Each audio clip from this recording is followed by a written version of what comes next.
Olá, amigos, amigas. Este aqui quem vos fala é o professor Legene Mirhan. A maioria me conhece, sou sociólogo, professor universitário aposentado e hoje exercendo a função de analista internacional. Esse é o meu quarto comentário do canal Duplo Expresso, na qual sou colaborador há um ano. E o tema que eu escolhi para falar hoje é essa conjuntura geopolítica mundial que nós estamos vivendo e o Brasil está inserido nela.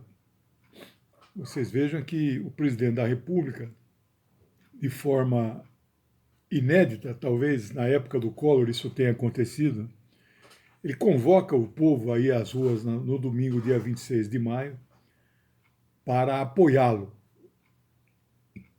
Essa manifestação convocada aqui está dentro de um contexto geopolítico mundial que eu quero comentar hoje. Tem relação com o resultado que saiu hoje das eleições da Índia, que eu comentei semana passada. E como era previsível, eu já tinha dito, as pesquisas antes do início do processo eleitoral, porque na Índia são 7 fases, começou 11 de abril, acabou 19 de maio.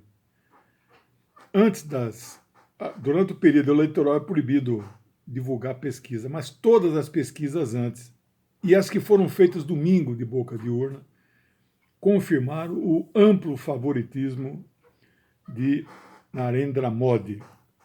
Nós vamos comentar muito rapidamente esse resultado. E vou comentar sobre o Irã, nesse contexto mundial geopolítico.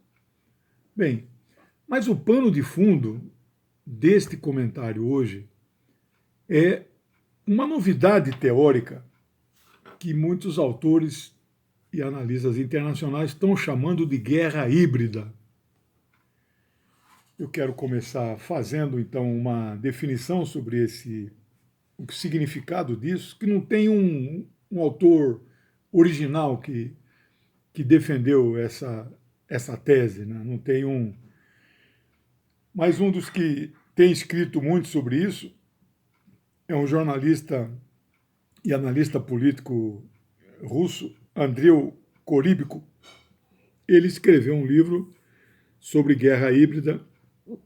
No Brasil, a única editora que fez a tradução é a editora Expressão Popular. Eu recomendo para nós entendermos a origem da guerra híbrida, que remonta, não segundo a opinião dele, minha. Ele diz que a guerra híbrida, as experiências dela são as chamadas revoluções coloridas do leste europeu, né? Especialmente na Ucrânia. Mas eu acho que é antes. Eu acho que a primeira experiência de guerra híbrida acontece exatamente no Irã, em 1953, quando era primeiro-ministro uma pessoa extremamente popular no país, que é o Mossadegh, Mohammad Mossadegh. Muito querido pelo povo, tinha nacionalizado o petróleo iraniano, tirou das mãos da Inglaterra, que desde o início do século XX explorava o petróleo iraniano, roubou imensas fortunas, bilhões de dólares durante anos. E aí, de um dia para a noite, assim, coisa de uma semana, a população mudou de posicionamento e ele foi derrubado, né? Então, do meu ponto de vista, a primeira experiência de guerra híbrida vem do Irã. Mas qual é mesmo o significado da guerra híbrida? O nome está dizendo, né? Híbrida no sentido de misturado, que é uma guerra não convencional, é uma guerra não necessariamente travada com armas, com invasões de países. Isso pode acontecer também, mas como parte de um processo. O principal da guerra híbrida hoje eu diria que ela é travada no campo das ideias, no campo da política, no campo da ideologia e usando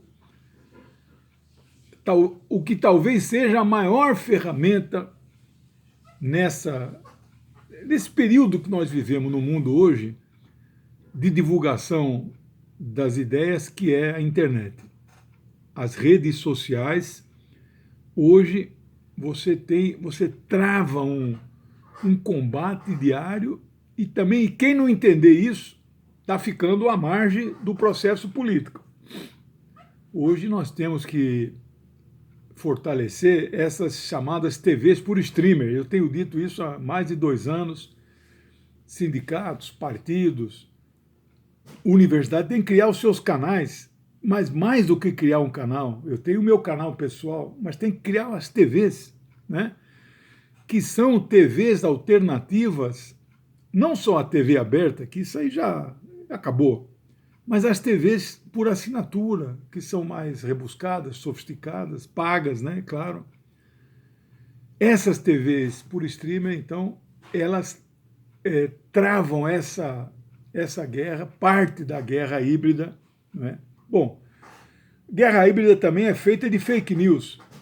Guerra híbrida também é a forma de um país influenciar as eleições de outro sem estar presente ali. E de forma muito subreptícia.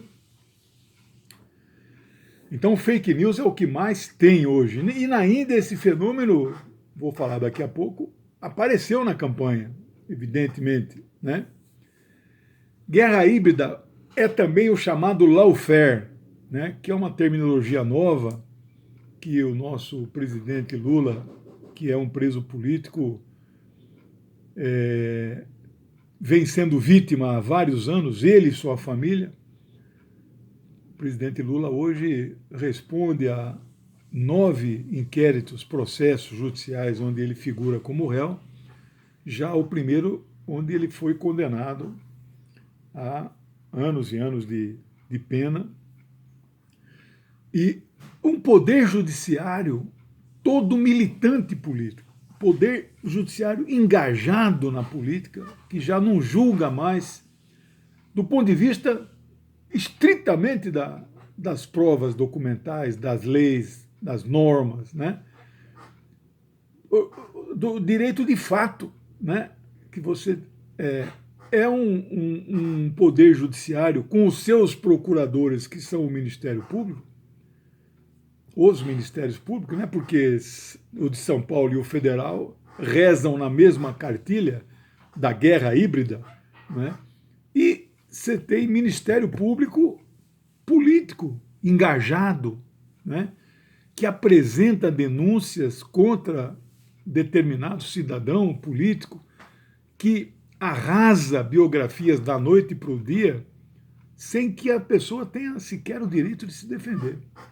Então, esse é o processo de guerra híbrida, que parte dos Estados Unidos, que parte diretamente do Departamento de Estado dos Estados Unidos. Lá eles não têm um Ministério das Relações Exteriores, o secretário de Estado é que faz essa política. Então vem lá de dentro. Vem também do Pentágono, vem também das Forças Armadas dos Estados Unidos, que irradiam esse novo tipo de guerra, né? E aí você vai ver isso no mundo, as revoluções, a chamada Revolução Árabe, que eu prefiro chamar de Levante Popular, né? As chamadas Revoluções Árabes, Revolução Árabe, que começou em dezembro de 2009, e aí em 2010 ele se intensifica, não é? E vai para 2011 e já perdura até os dias atuais, né? Bem, essas revoluções, esses movimentos, a imprensa chama de manifestantes, e em alguns casos, quando esses manifestantes pegam em armas, a imprensa os chama de insurgentes, que é o que ela tem falado na agressão que a República Árabe Síria vem sofrendo desde março de 2011. 8 anos seguidos que a Síria vem sendo atacada de fora para dentro por esses que a imprensa chama de insurgentes. Esses insurgentes são terroristas, que na verdade são financiados por aliados dos Estados Unidos, como a Arábia Saudita e Catar. E no caso da Turquia, deram lá espaço para campos de treinamento, inteligência, comunicação e alguns tipos de armamentos, né? Então você tem a imprensa, a mídia de um modo geral, como parte da guerra híbrida, né? Bom, no limite, essa guerra pode ser militar. Então aí você tem hoje um mundo vivendo hoje uma situação de elevada tensão política por causa do discurso radical, fundamentalista, que os Estados Unidos têm tido contra a China em particular.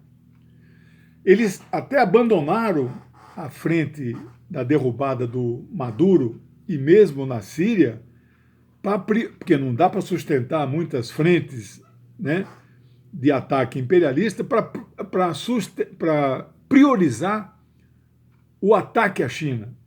E essa guerra, esse ataque, é uma guerra comercial também, né? O fato de Trump ter imposto tarifas de 25% sobre mais ou menos 100 bilhões das importações estadunidenses, claro que da China para os Estados Unidos, isso significa não só uma receita a mais para, no caso dos Estados Unidos, ou seja, o comerciante americano, estadunidense, que compra um produto chinês, ele paga direto para a China, só que ele vai pagar uma taxa de 25% para aumentar a receita dos Estados Unidos. Mas, ao impor essa taxa, faz com que o produto chinês que chega dentro dos Estados Unidos,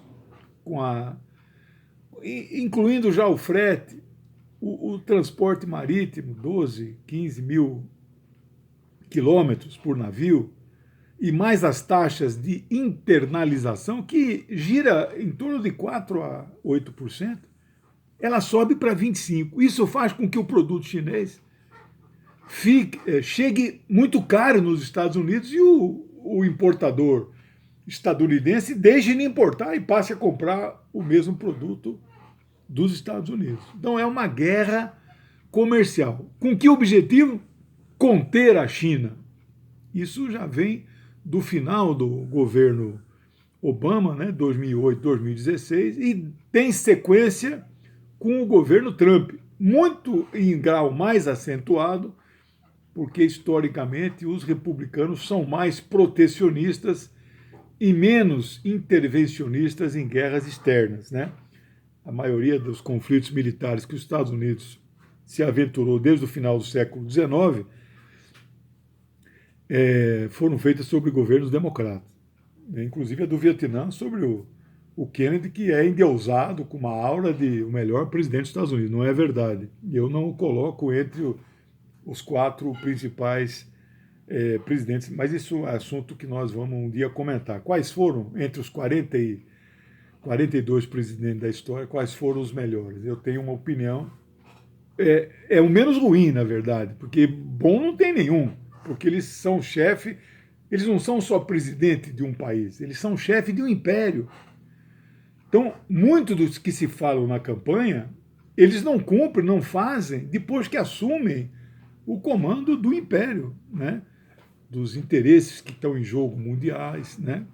Bem, dito isso, eu queria, então, situar a política brasileira, a indiana e o que está acontecendo no Irã, que eu vou, então, detalhar, nesse contexto de guerra híbrida mundial.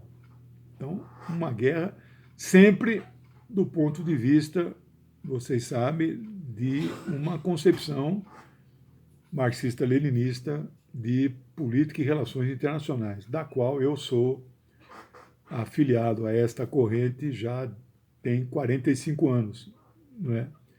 A tentativa de criar uma corrente marxista nas relações internacionais. Então, esse é o meu foco. Isso implica em levar em conta sempre dois aspectos fundamentais. Um é a luta de classe. Nenhum conflito, nenhum jogo de interesse de país está fora do contexto da luta de classe. De um lado, a burguesia, especialmente a burguesia financeira, tentando manter e impor a sua hegemonia. E do outro lado, aquelas forças da resistência, que será um capítulo do meu livro, o meu próximo livro, o segundo, que o primeiro vai ser sobre eleições no Brasil. É sobre geopolítica internacional. Ele está na fase final de revisão, já vai então depois para a gráfica. Um dos principais capítulos desse livro é um que eu analiso a correlação de forças no plano mundial, levando sempre em conta as classes sociais. Mas a análise marxista, ela tem que partir também do princípio da análise materialista dialética e materialista histórica, ou seja, levar em conta também, não é, para entender o que está acontecendo, a evolução da base econômica e dos modos de produção que a humanidade conheceu, fazendo sempre uma ligação entre a base material econômica de uma sociedade com a superestrutura ideológica, que é o conjunto de ideias de uma época. Toda ideologia de uma época histórica é a ideologia da classe que domina essa sociedade historicamente. Foi assim no escravismo, foi assim no feudalismo, e está sendo assim no capitalismo. A ideologia dominante no mundo hoje é a ideologia capitalista da burguesia. Burguesia essa com seus vários estratos, segmentos, setores, facções, né? Não dá para também você dizer que a burguesia age de uma forma absolutamente unificada. Tanto que vocês podem perceber que estas manifestações do domingo próximo, que estão sendo convocadas, elas ocorrem, nós percebemos várias defecções, várias dissidências no campo da extrema-direita, bolsonarista. Eu diria até que há uma clara divisão no campo da extrema-direita. Não vou aqui listar, vocês estão acompanhando hoje em dia as redes sociais, as TVs por streamer, as notícias que recebemos por e-mail, pelo WhatsApp. Todo mundo está sabendo quais são as defecções.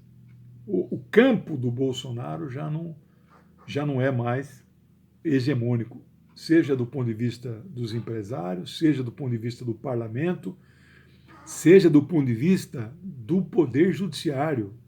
Começa a haver defecções, inclusive, nesse campo chamado lavajatista, né? Que tem um centro de comando que são os Estados Unidos. Isso também nós vamos tratar um dia com mais vagar para mostrar a relação praticamente direta entre os Estados Unidos e essa ação da chamada Operação Lava Jato ali em Curitiba. Mas você percebe defecções no campo bolsonarista até de apoiadores de primeira hora do presidente, do atual presidente. Então, estas manifestações do final de semana mostram que também não existe uma burguesia unificada como um todo e não estão todos eles defendendo as manifestações. Alguns empresários estão dizendo que não apoiam esse tipo de manifestação, né? Bom, e no contexto mundial, estas manifestações do próximo domingo estão inseridas nesse projeto de manter a decadente hegemonia estadunidense no mundo. Né? Por que eu digo decadente? Porque ela está em descenso. Não há hoje uma... não dá para dizer que o mundo já que ele ainda é unipolar. Não é mais. Né? Você já vê... estão emergindo, né, vários polos no mundo, Rússia, Índia, China. O Brasil era um polo, perdemos o Brasil, né? E aí nós temos uma situação, o Brasil não vai sair dos BRICS, como eu estou dizendo, nem a Índia, que ganhou a reeleição, a Índia também é governada pelo Narendra Modi, ele é um homem de direita, ele é mais conservador, não é de extrema direita, também não vai sair do BRICS, mas isso enfraquece a correlação de forças internacionais, né? Portanto, esse mundo ainda é unipolar no sentido da força dos Estados Unidos, mas esse é um império decadente, né? Já existem muitos polos. Eu queria mostrar para vocês aqui um livro que completou ano passado 30 anos da sua publicação. No Brasil, ele é de 88, no Brasil de 89, né? E eu, exatamente no ano de 89, adquiri. É do Paul Kennedy. Ele é um historiador inglês, mas ele dá aula nos Estados Unidos, né? Ele estudou os impérios entre 1500 e 2000, todos os grandes impérios, né? O português, o espanhol, né? E aí vai o inglês, né? Ele apresenta, de um modo geral, uma tese de que todos, evidentemente, tudo na vida, nas pessoas, no ser biológico, uma instituição, né? Ele tem um momento de nascimento, vem no apogeu, começa o descenso, até que ele, então, desaparece, né? Isso valeu para as sociedades anteriores, por isso que o capitalismo não será eterno, ele será um dia substituído por outro sistema produtivo, né? Como o escravismo acabou, como o feudalismo acabou, né? As potências são assim, né? O Império de Roma, o Império Macedônio, o Império Persa de Ciro, ou seja, esses impérios, o Império Árabe, o Império Otomano, eles têm o seu apogeu, né? A tese dele é que quando esses impérios estão nessa fase de decadência, além de eles viverem crises econômicas muito grandes, eles ficam muito agressivos militarmente, que é o que nós estamos percebendo com as atitudes dos Estados Unidos com relação à China, à Coreia do Norte, né, ao Irã e à Venezuela, que eles praticamente perderam, né, tentaram dar um golpe, perderam feio, né? Bom, então, eu estou de acordo com essa tese, né? De fato, você hoje tem uma queda acentuada do poderio dos Estados Unidos. A Venezuela é uma derrota dos Estados Unidos. Uma derrota dos Estados Unidos, né? No Iraque, que eles ficaram no Iraque 8, quase 9 anos ocupando o Iraque, foram derrotados no Iraque. E não derrotados militarmente, a população os expulsou, não é? E hoje o Iraque é governado, tem um governo de maioria xiita, não é só xiita, sunita também, cristãos, né? Mas é um governo de um país que joga hoje um peso na luta anti-imperialista. Soma com o Irã, soma com a Síria, soma com o Líbano, soma com o Hezbollah. Então você tem o que a gente chama do campo, do arco da resistência, isso lá, né? E aí eu falava do capítulo desse livro meu, né? A correlação de forças em plano mundial tem o campo do imperialismo, aí eu listo todas as instituições do campo imperialista, né? Banco Mundial, OCDE, Clube de Paris, Clube de Roma, Clube Bilderberg, né? A ONU, de certa forma, né? Ela é polarizada por esse campo, né? Ou, quando muito, ela fica imobilizada, ela não consegue ter um papel por causa da hegemonia dos Estados Unidos. Mas eu listo do lado de cá o campo da resistência. Eu listo todas as instituições, né, países, e aí, de fato, a nossa derrota nas eleições de 2018, quando eu falo nossa, é de um campo, não é da esquerda, do campo democrático. Não é?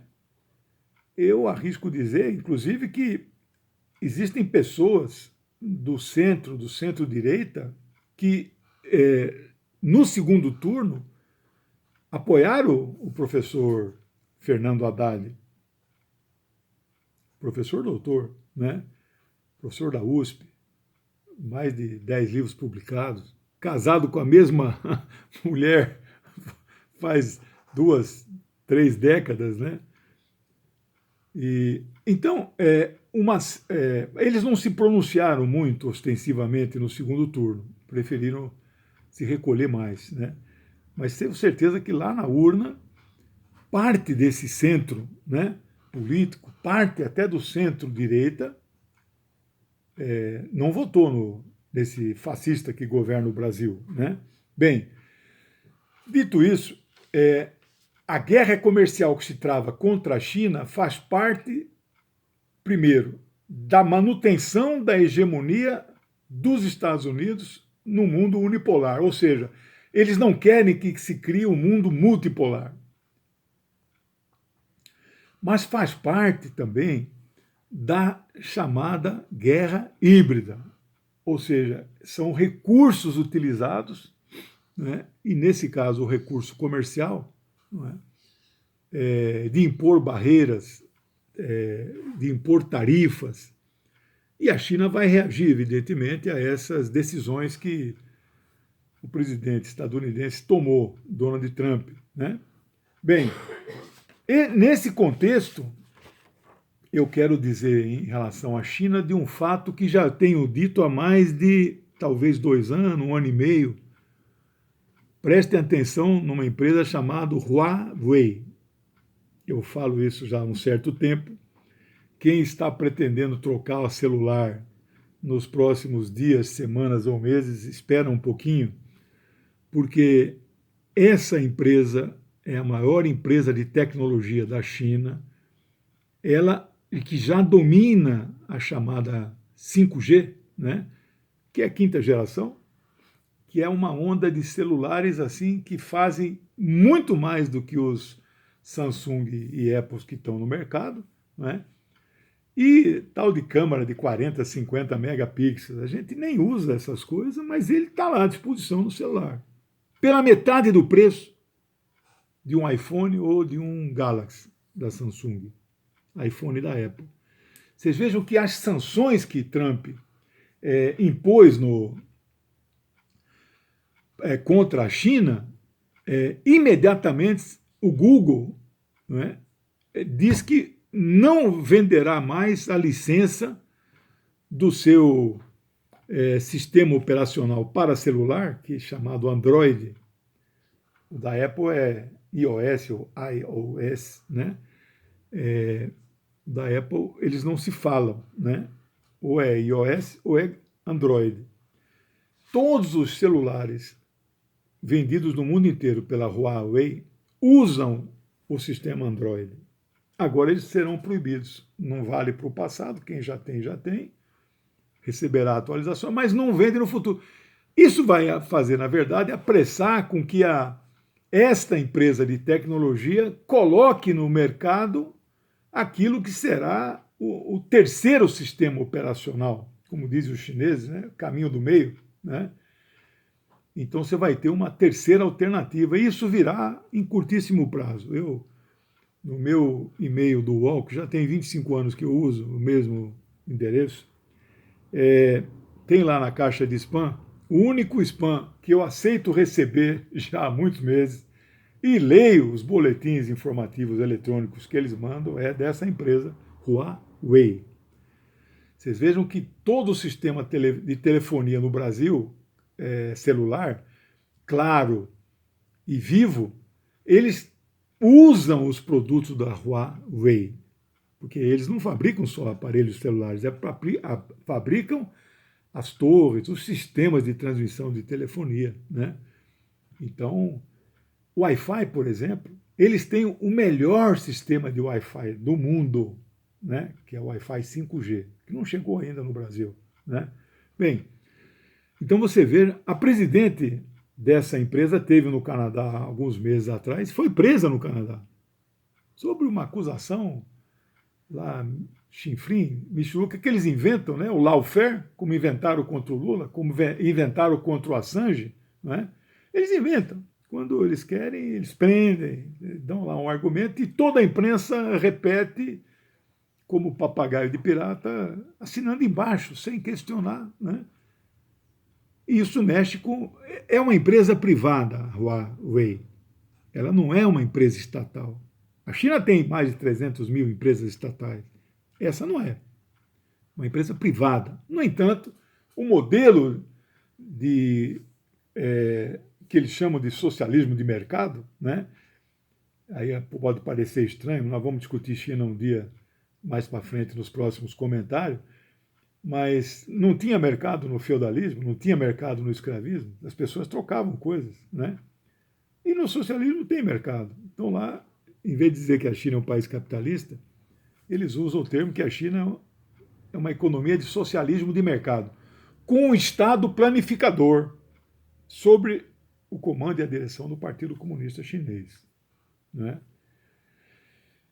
E então você tem uma situação em que a guerra comercial, a guerra híbrida, é para tentar quebrar as principais empresas de tecnologia da China. Eu estou terminando de ler um livro sobre a Estrada de Ferro Madeira Marmoré, né, que é famosa, inaugurou em 1912, morreram 10 mil pessoas para construir 365 quilômetros de estrada no meio da selva, para escoar a borracha, o látex, né, que depois foi sucateando, fechou, etc. Ela foi inteiramente construída pelos Estados Unidos, por empresas estadunidenses. A China faz isso hoje. Aqui no Brasil eles fizeram algumas estradas de ferro, a Inglaterra, e a madeira marmoré, os Estados Unidos.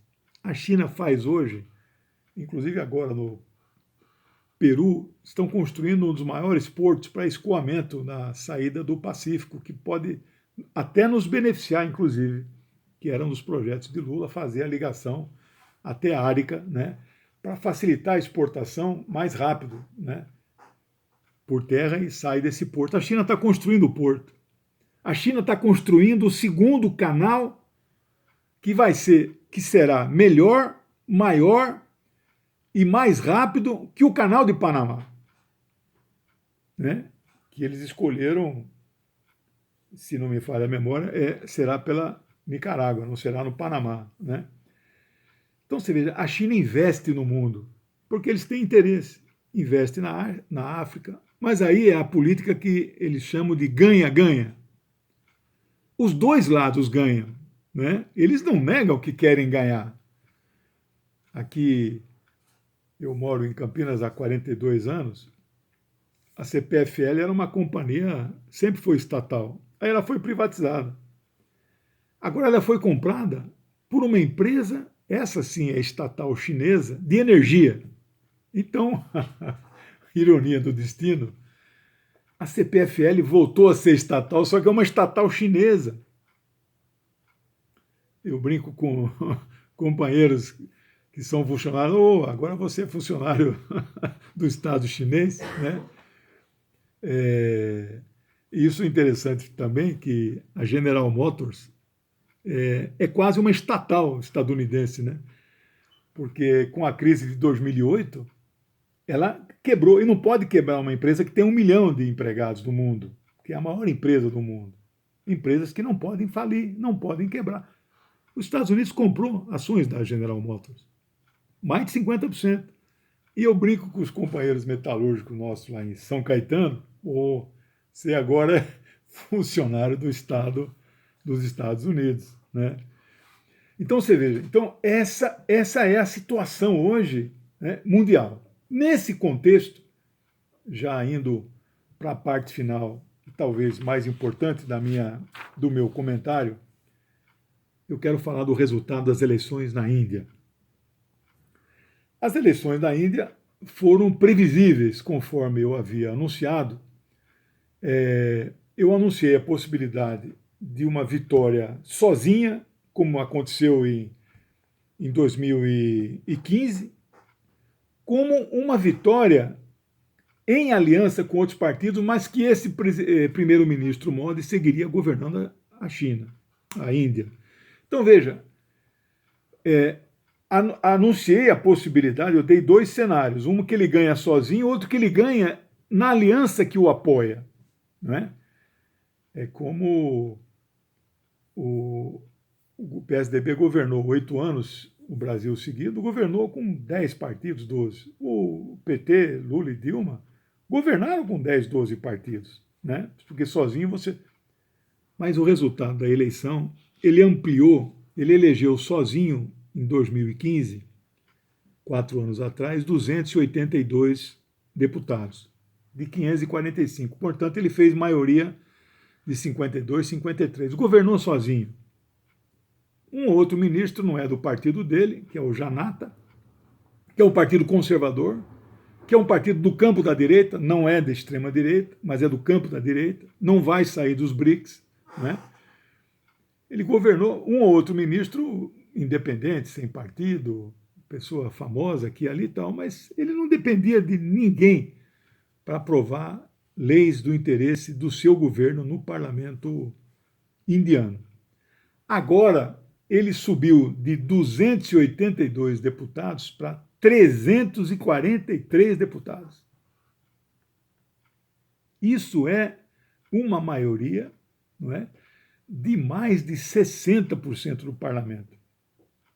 São resultados preliminares, porque a apuração começou hoje lá. Só como tem fuso horário, já se sabe. E lá são 1 milhão de urnas eletrônicas, lá tem urna eletrônica. Então está bem adiantado, vai ter variação, mas variação pequena. Bom, quais as consequências dessa vitória da reeleição de Modi? Né? Lá é parlamentarismo. Né? Ele é primeiro-ministro, é líder do partido Janata, que vai formar o governo novamente e sem precisar de nenhuma coligação. Claro que ele vai fazer coligações. Né? As coligações interessa para ele ter lá 2/3 dos votos para mudar a Constituição indiana que ele quiser, que é uma Constituição de 1947. Quais as consequências disso? A primeira consequência é que esse campo da direita mundial ele se fortalece, ele ganha oxigênio, como ganhou com a vitória do Brasil, e tem eleições proximamente do Parlamento Europeu. E as projeções dizem que a direita e o centro-direita podem ter crescimento. Não será crescimento expressivo de maioria, mas crescerá. E a Europa, né, tem 11 países na Europa que a direita ou tem maioria, hegemonia, primeiro-ministro, ou participa de governos. Então você veja que é uma situação onde o mundo caminha. Eu escrevi isso quando o Trump ganhou a eleição em novembro de 16, tomou posse em janeiro de 17. Eu coloquei assim, olha, isso levará o mundo mais para o campo da direita. E você está vendo, nós estamos vendo na América Latina, vários governos que eram progressistas foram perdendo espaço. As consequências maiores desse acontecimento é a Índia, apesar da criação do Paquistão naquele acordo de 47 que dividiu a Índia, né? Aquele grande escritor, li todos os livros dele, Tariq Ali, é um escritor, ele nasceu indiano e hoje ele é paquistanês. Você veja que questão da identidade, né? Ele é editor da famosa revista New Left Review, na Inglaterra, né? Então, todos os muçulmanos foram empurrados lá para cima, para o norte, criou o Paquistão, né? E depois, lá de cá, Paquistão Oriental, virou Bangladesh. Mas ficaram muçulmanos na Índia, que não foram igual os sionistas em Israel, que deslocaram os 700 mil palestinos em 1948, mas ficaram palestinos dentro daquilo que se chama Israel hoje, 1,5 milhão. Hoje a Índia tem 170 milhões de muçulmanos.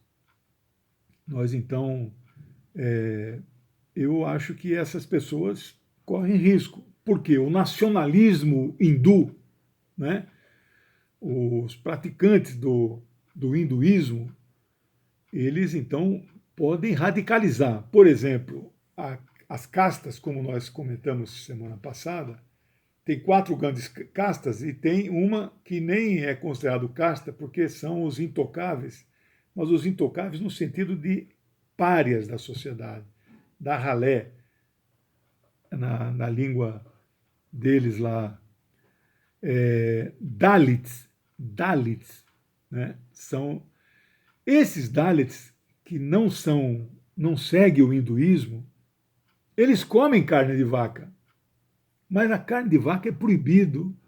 A vaca é um animal sagrado na Índia, e tem acontecido linchamentos de pessoas desse setor, dessa casta social mais inferior na sociedade indiana, né? Os estupros coletivos, né, eles continuam existindo. Bom, e volto a dizer, eles não sairão dos BRICS, mas os BRICS passam sempre a jogar um papel menor, porque aí sobrou a Rússia e a China, e a África do Sul, que era o único país africano, que é o único país africano nessa articulação, desse bloco de países, para não deixar a África de fora, mas a África do Sul não joga esse papel de chamado players internacionais, né? Bom, finalizo dizendo que estou preocupado, extremamente preocupado, com a elevação do tensionamento no Golfo Pérsico. Eu prefiro usar Golfo Pérsico-Arábico. Metade da margem dele é persa, a outra metade é árabe. E o Estreito de Hormuz, por onde passa 1 em cada 4 barris extraídos na Terra no mundo. A Terra hoje produz 80 milhões de barris. A Arábia Saudita sozinha produz 8. Mas não é o problema da produção, o problema é das reservas. A maior reserva é a Venezuela, como nós já vimos. A Arábia Saudita é a segunda maior reserva, né? E a Venezuela não produz, produz 2 milhões, 3 milhões de barris, então não se compara com a Arábia Saudita, né? Bem, por aquele estreito passam 20 milhões ou mais de barris diariamente. Então há uma ameaça de militarização do Golfo como um todo, não é? E o Irã é de paz. O Islã defende a paz. O Islã, apesar da imagem que as pessoas têm do muçulmano como uma pessoa intolerante, é ao contrário. Já também comentei isso aqui. É uma religião tolerante, mas que a mídia transformou, né, fez as pessoas pensarem diferente. O Irã quer paz. O Irã quer viver em paz na comunidade internacional, né? Eles precisam disso. Querem vender livremente o seu petróleo, não é? Bem, mas apesar disso, o Irã também não tem medo das ameaças dos Estados Unidos. Então eu não vou aqui fazer uma afirmação que nós estamos perto de um ataque, de uma agressão ao Irã. Eu não arriscaria isso, né?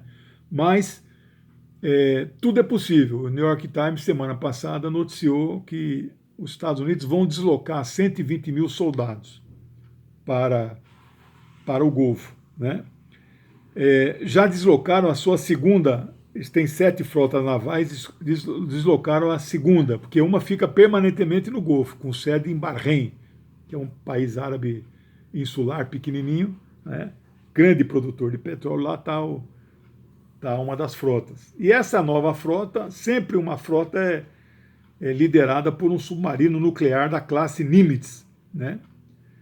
que é o Abraham Lincoln, que já deve estar chegando no Golfo. Se o Irã se sentir agredido, ele pode fechar o estreito.